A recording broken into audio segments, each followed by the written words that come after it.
All right, welcome to the washer method. Why do they call it the washer method? We're not washing anything here. It looks like a washer, the little metal thing that you put between on a bolt, between a nut. So that's why they call it a washer. You could also think of it as being like a donut. You've got, the outside part, and then we've got the little donut hole that's been cut out of the middle of it. So sometimes when we slice something, when we revolve a piece around an axis, we end up with this sort of hole in the middle of it. And that's going to create a washer when we slice it up.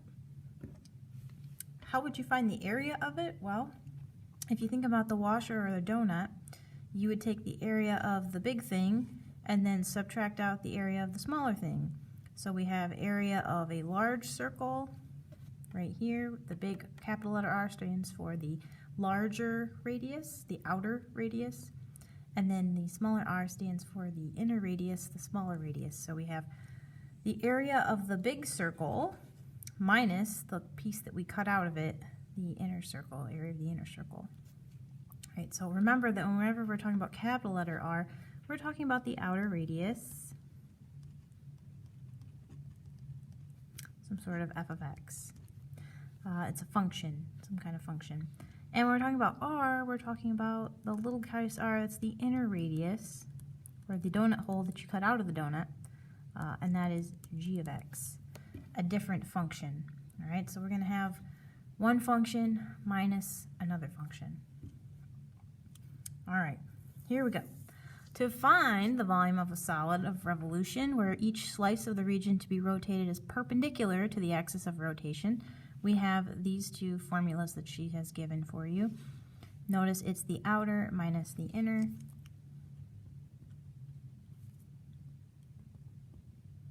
For both of them. And keep in mind the top one, our bounds are going to be for the x values, and the bottom one, the bounds are going to be for the y values, because the bottom one is with respect to y, and the top one is with respect to x. Example. So find the volume of the solid generated when the region between these two graphs is revolved about the x-axis. So turning it around the x-axis, I have these two functions, and I'm going from 0 to 2. So let's see what kind of a donut hole we get with this one. So this function is pretty easy to graph, y equals x. I'm just going to graph that one right here. Right, this is y equals x. It's a really good idea when you're making these sketches for washer problems that you keep track of which function is which. It's really important that we know which one is the outer radius and which one's going to function as the inner radius. The second one is this 1/2 plus x squared. So I know this is a parabola and it's been shifted vertically up a half.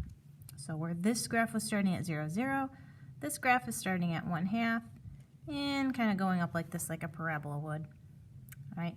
So if my 2 is here, fx is 2 is here, so we're talking about this region right here, and notice I like to color it in with the way my rectangles or trapezoids would go, vertical, and that's because we're going to be revolving it around the x-axis. What in the world will this thing look like when I revolve it? Well, again, if you struggle to draw in 3D like I do, try to reflect as much as you can your lines or dots, whatever you need to do. All right, so I've got some sort of shape, looks like this. Okay, and remember it's got this sort of rounded shape when I take it and I revolve it around. So what did that make?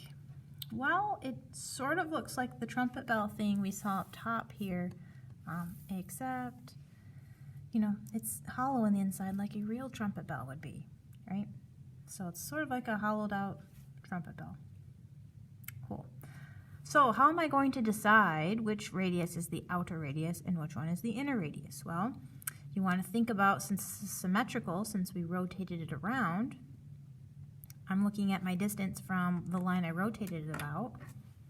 And if I look at distances here, notice this would be my radius for my top function, and then I use a different color here. This would be the radius for my second function, y equals x. So which one has the larger radius? Well, it looks like the blue one here is going to be little r, and the big one here is going to be big R. Notice that big R has the function that's on top, little r is the function that's on the bottom. So it's great if you can keep track of which one's going to have the larger radius. Awesome. Once I know that, when I'm looking for my volume, what I'm looking for is the big radius minus the small radius, right? That's essentially what I'm doing here. All right, so let's set this up. Let's see, we're integrating and we're gonna have pi involved, so let's just pull pi out now. And my values, we said we have vertical slices happening here, so I'm doing it with respect to x. So x goes from 0 to 2. And we want to have the big R minus the small r. And in this case, big R is the parabola, so we're going to have 1/2 plus x squared, that's a plus sign, there we go. And that's squared because the radius is squared for the area of a circle, minus the second function, so that's y equals x, so x, and then again we want to make sure we square that radius also, and don't forget it's proper notation to put the dx at the end. Don't want to forget that. Alright, let's clean it up before we integrate it here. What can we do? Well, we can make a generic rectangle and multiply this out and then combine it with the like term. This is just going to be x squared. Go ahead and pause it and work on that.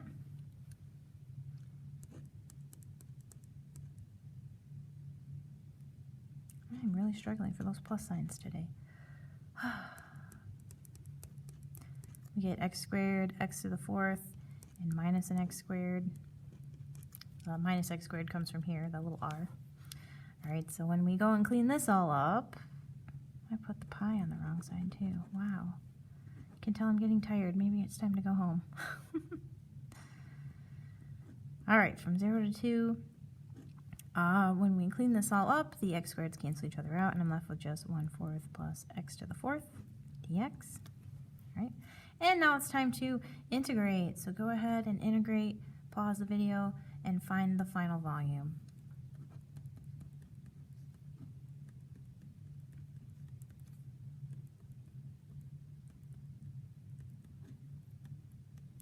Alright, and when I worked it out, we should have got a final volume of 69 pi over 10.